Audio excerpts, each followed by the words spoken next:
groceries. We can't afford to fill up our... The majority of this country has to look at how much it costs to fill up a tank of gas. The majority of the country, male or female.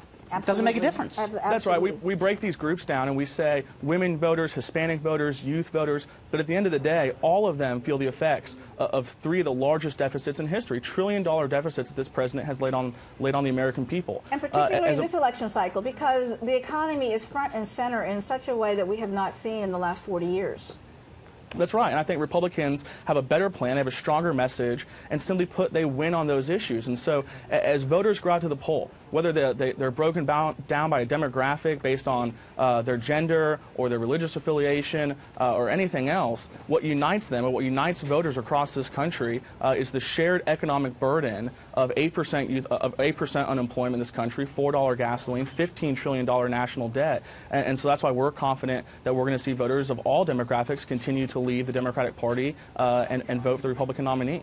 You know, Alex, Eric mentioned Bill Maher. I mean, his latest comments, I think if most people know who follow politics very closely, again, he seems to keep, you know, stoking the flames of the issue over Ann Romney and her choice to be a stay-at-home mom, and continues to make fun of her and does it publicly on his show.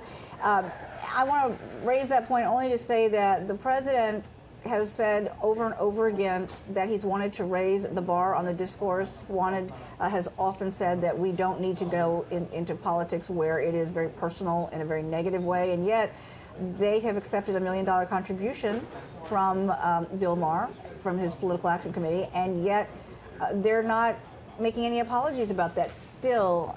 Do you think there's going to be a lot of pressure on the Obama campaign to have them do something about that contribution if they're going to remain real in front of the voters about saying what they mean and, you know, doing what they say other people should do? Well, look, that's exactly right. The Democrats and President Obama want to raise the bar unless it comes to campaign donations, unless it comes to them needing to pay the bills. And at that point, they'll accept anyone's donation. And Bill Maher is the greatest example of that. And this is a man that tries to get away with his comments by saying, well, I'm a comedian. I'm not a Democratic politician. I'm not an activist. But giving a $1 million check really does tie you in with that campaign. And in Alabama, they hosted a fundraiser. The Alabama Democratic Party hosted a fundraiser with Bill Maher. So this man is more than just a pundit. He's more than a comedian. He does have a role in the Democratic Party. And it's unfortunate that those on the left have embraced his misogyny and his awful comments that he's directed towards many conservative women throughout his entire career. So the fact that he has done that, Eric, I mean, what does this do in terms of political damage, well, if at all, here's the first thing that I'll say, that Bill Maher has never heard on this network, I love Bill Maher. I watch him religiously. I have for his whole career. I think he's very funny. I think his show I think it's a great show.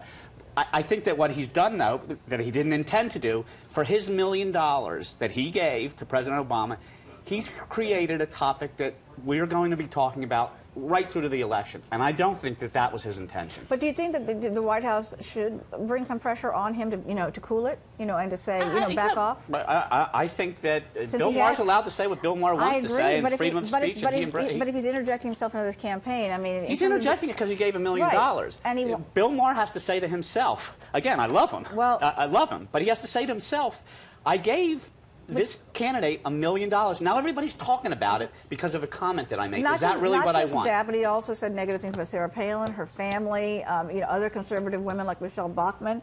And yet, when that happens, nobody says anything from, you know, on the Democratic side, like it's a bet. You know, let's we should engage in that. We should engage in it. Let's just keep it very civil here. Well, I don't think that's true. I think that I think people on both sides will say let's keep it civil, and I don't think either side does keep it civil. If the Republicans, I mean, just to be fair, if the Republicans said anything like that against any of the Democratic women out there, you know there would be a firestorm. You know that there would be an absolute, and it would be front page news every day. Any misspeak, no matter who you are, from now until the election, is going to get an awful lot of attention. You don't think Bill Maher's getting a pass though from the Dems? I'm trying to be fair here. I'm not I think what Bill Maher's probably getting is ratings. That's what he's probably getting. But this conversation was pushed by after a donation from a Santorum backer and some of his comments on birth control. And so at the end of the day, it's a double standard for Democrats to say, well, this was one comment by one individual when they were fanning the flames of the conservative movement. And it's not one comment. It's a pattern of hateful rhetoric. It's a pattern